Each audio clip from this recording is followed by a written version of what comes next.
Bienvenue sur ma chaîne YouTube. Pensez à mettre un pouce en l'air si vous aimez la vidéo. Et si vous êtes nouveau sur la chaîne, pensez à vous abonner et surtout, activez les notifications pour être averti dès qu'une nouvelle vidéo est mise sur la chaîne.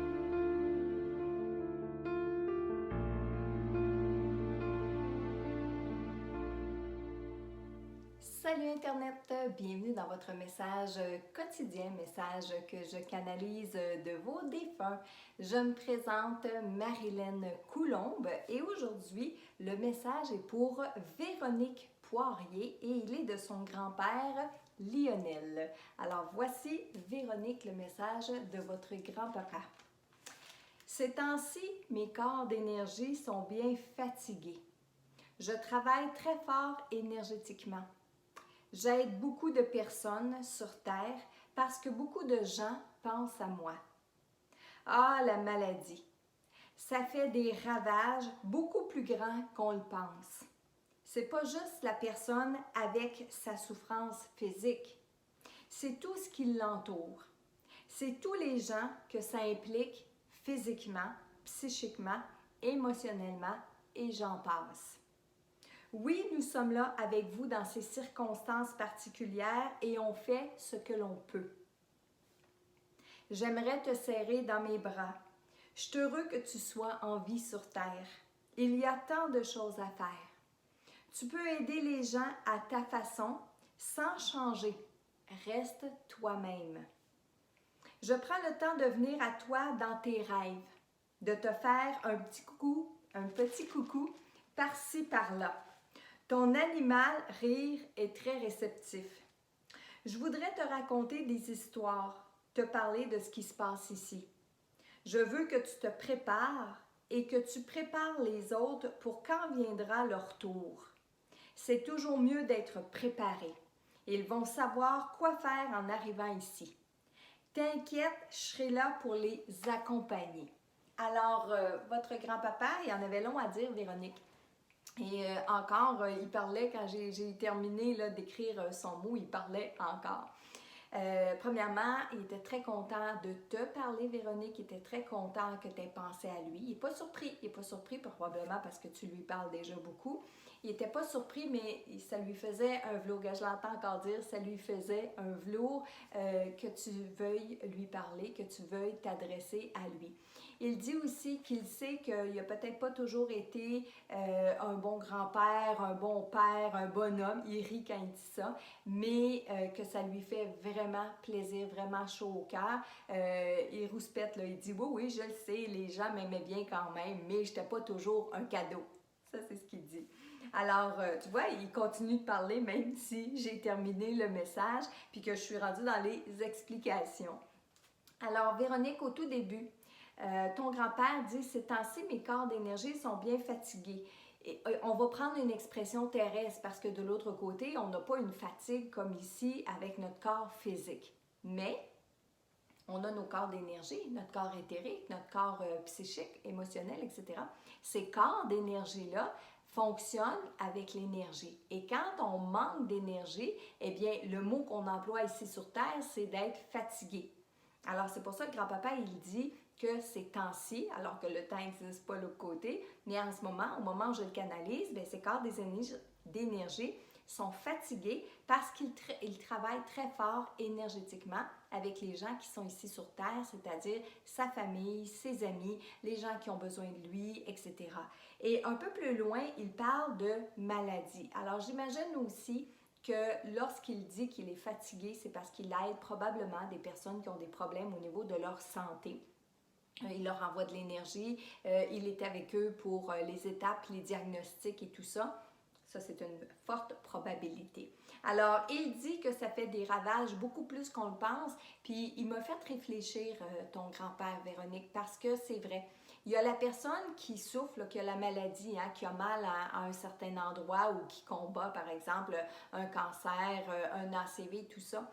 Mais il y il y a tout son entourage aussi qui peuvent souffrir à travers tout ça. Donc, il n'y a pas juste la personne qui souffre physiquement. Et si ton grand-père t'en parle aujourd'hui, Véronique, c'est parce qu'il le vit. Il le vit et il le voit que ça se vit dans la famille ici sur le plan terrestre. Il dit d'ailleurs que nous sommes là avec vous dans ces circonstances-là. Il dit que toi aussi, tu peux aider à ta façon, mais sans changer. Il veut que tu restes la même personne avec ton caractère, avec ta personnalité, mais que tu puisses continuer d'aider les gens. Et il dit qu'il vient te voir dans tes rêves, te faire des petits coucous par-ci, par-là. Il a parlé d'un animal qui est très réceptif. J'ai écrit ton animal, Véronique, parce qu'il n'arrêtait pas de rire quand il disait ça. Alors, je ne sais pas si c'est le tien ou un animal qui est autour de toi, mais il semblerait que cet animal-là est très réceptif à la présence de ton grand-père. Puis je pense que ton grand-père fait exprès pour le déranger, pour que l'animal, là, il montre que ton grand-père est là. À la toute fin, il te dit, je veux que tu te prépares et que tu prépares les autres pour quand viendra leur tour. Ça ne veut pas dire, Véronique, que vous allez partir bientôt parce que, encore une fois, deux choses, les défunts ne connaissent pas le futur, donc les défunts ne savent pas quand les gens vont décéder et dans un deuxième temps, le temps n'existe pas. Alors, ton grand-père est peut-être en train de te dire de te préparer, puis tu vas peut-être mourir juste dans 50 ans, on le souhaite. Alors, mais le message en arrière de ça, ce qui est important, il veut que tu continues à croire dans la vie après la mort, dans l'au-delà, dans tout le cheminement qui est à faire. Pour lui, c'est important. Puis d'en parler autour de toi parce que ça peut aider les autres. Alors, voilà, le premier message aujourd'hui était pour Véronique Poirier de son grand-père Lionel. Lionel qui avait beaucoup de jasettes, qui avait beaucoup de choses à dire. Alors, ceci pour le premier message. Maintenant, j'ouvre mes antennes. On va tasser Lionel un peu pour pas qu'il continue de nous jaser ça, malgré que c'est hyper intéressant. Hein? Je m'en vais avec Sœur Berthe. Sœur Berthe, oui, elle s'appelle comme ça, la personne décédée qui veut entrer en contact. Sœur Berthe. Elle rit, elle dit oui, qu'on peut continuer de l'appeler comme ça, qu'elle est fière, qu'elle est contente d'avoir porté ce titre-là de sœur. Parce que j'ai beaucoup d'émotions qui montent en même temps. C'est vraiment spécial. Je la ressens vraiment avec ces émotions. Et pourtant, c'est des bonnes émotions. C'est comme si mon âme était contente de retrouver cette personne-là. Peut-être qu'on s'est croisés, peut-être qu'on s'est connus. C'est fort possible, mais mon âme réagit. Et vous savez, quand on réagit par des larmes qui nous montent aux yeux ou des frissons, c'est que notre âme, elle est très heureuse, elle est très contente de ce qui est en train de se passer comme phénomène. Donc, c'est probablement le cas maintenant. Alors, Sœur Berthe veut dire que oui, elle est fière et elle est contente de son titre parce que lorsqu'elle était sur Terre, pour elle, le fait d'être une sœur, c'était une mission pour elle. Et elle a été très heureuse. Elle a travaillé avec des enfants, elle a travaillé avec des personnes âgées. Elle dit jusqu'à temps que moi-même je sois âgée.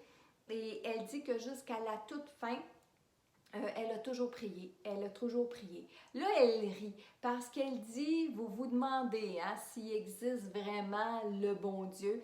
Alors, elle me fait un clin d'œil comme ça, elle dit oui. Elle dit oui, mais pas dans la façon dont on se le représente.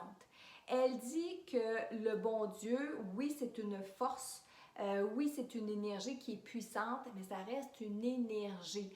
Ça reste, elle dit un grand Manitou, elle dit ça comme si c'était un secret, que c'est pas quelqu'un qu'on rencontre quand on décède, mais on se sent plus près de lui quand on est de l'autre côté. On se sent plus écouté, plus entendu.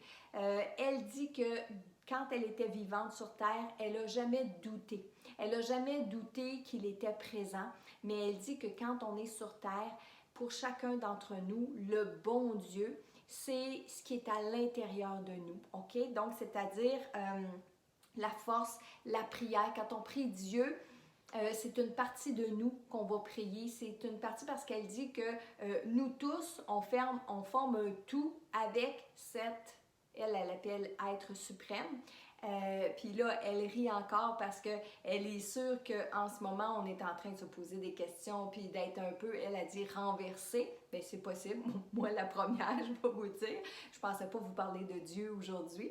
Mais c'est grâce justement à des communications comme ça qu'on en apprend plus. Alors, oui, elle dit qu'il existe, mais pas sous la forme dont on connaît ici. Pas sous la forme non plus d'un être qui va chicaner ou qui va dire t'as pas été sage ou toi je te renie ou toi je t'aime pas, etc.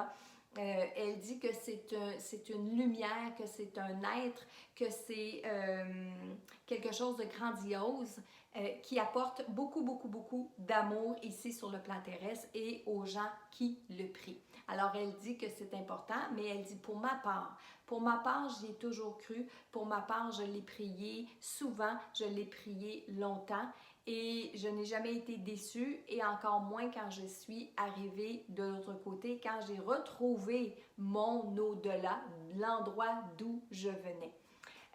Merci de m'accorder cette tribune pour pouvoir parler, pour pouvoir m'exprimer. J'ai fait ma mission pour aujourd'hui.